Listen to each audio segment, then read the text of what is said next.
In this segment, we will discuss another important part of a control. And this is the post-translational control of protein stability. Once the proteins are produced, what are the controls which are there to control their stability, to control their function, to control their presence?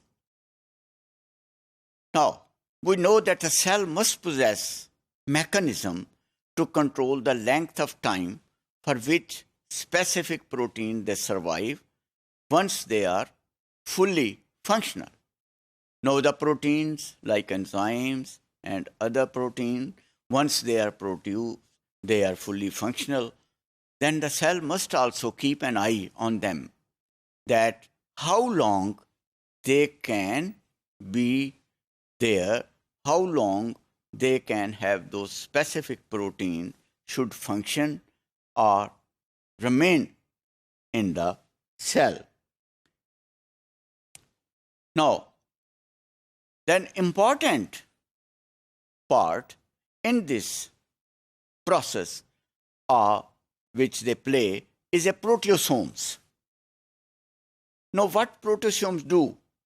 That is the degradation of cellular protein is carried out within hollow cylindrical protein degrading machines which are called proteasomes.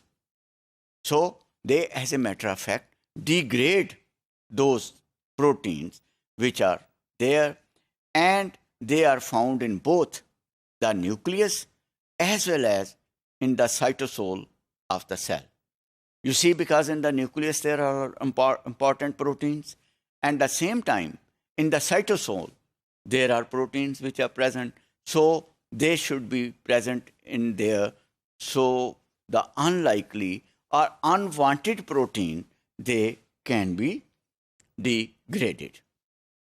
Now, these proteasomes, they consist of 4 rings of polypeptides, subunits, and they are stacked one on the top of the other with a cap attached at either end of the stack. So you can see a cap is attached on the either end of the stack, and there are 4 subunits of polypeptides in these proteasomes. The active sites of these subunits, they face the enclosed central chamber where proteolytic digestion can occur in a protected environment.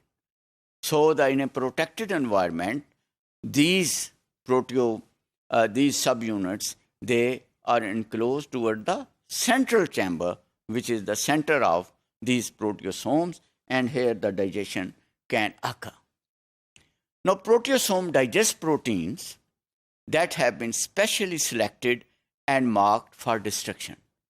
Now, the cell, it selects the proteins, it marks them, and then proteasomes are allowed to digest them. It's not that the proteasomes are there in the cytosol or in the nucleus, and they go around, and whatever protein they found, they just degrade it. No. They select those cell has to first make a decision and select the protein which are to be destroyed. Now, these selected proteins, they are recognized as abnormal, either misfolded or incorrectly associated with other proteins. So those proteins which are abnormal proteins, which are misfolded, which are not useful, so cell selects them very wisely and send them to the proteasome. The selection of normal protein for our proteasome destruction is based on the protein's biological activity. The normal proteins, how they are destroyed, so that will be selected on their biological stability, that how stable they are biological, so that they are useful for the biosystem. Now, longevity of proteins, it depends on their function. And every protein is thought to have characteristic longevity.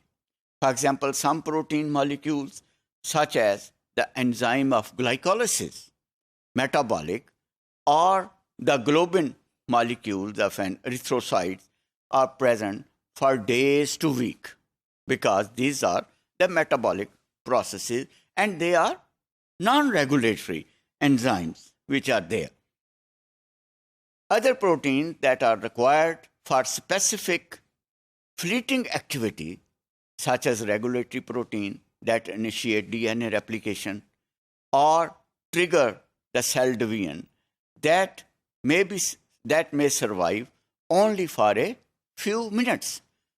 So regulatory enzyme or regulatory protein, they are needed for only few minutes. So this is the one which are to be destroyed. The destruction of such key regulatory proteins by proteasomes, it plays a crucial role in the progression of cellular process. They are very important that the cell has to destroy those proteins so that they can not be there, and the regulation of the cell, it continues irregular for time. Now, the factors that control a protein's lifetime are not well understood.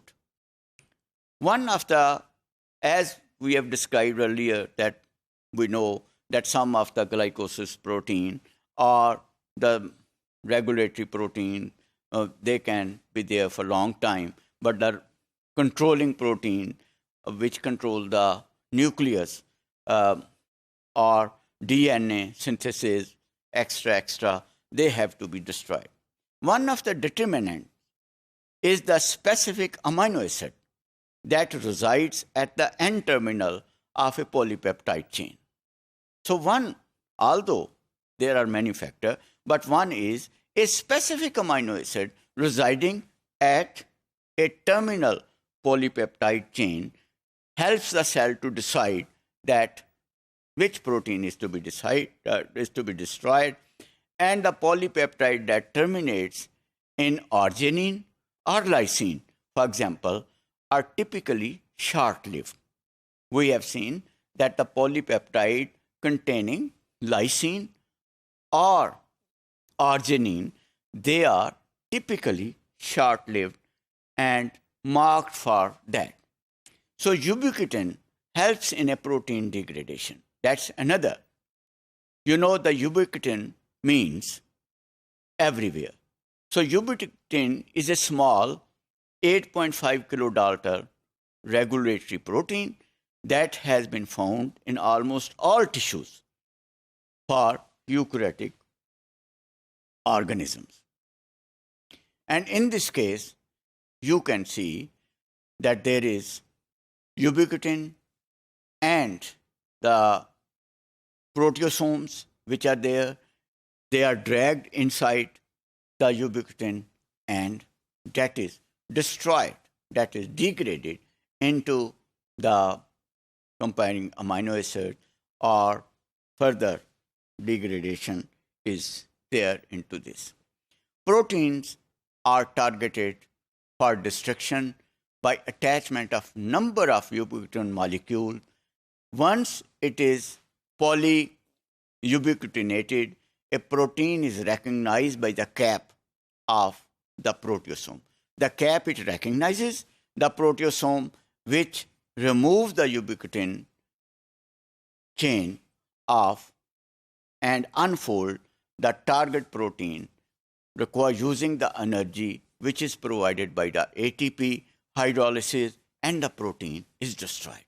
So this is, you see, how very interesting mechanism is there, that unwanted proteins, they are destroyed. The cell gets rid of that and regulates the proteins. Thank you.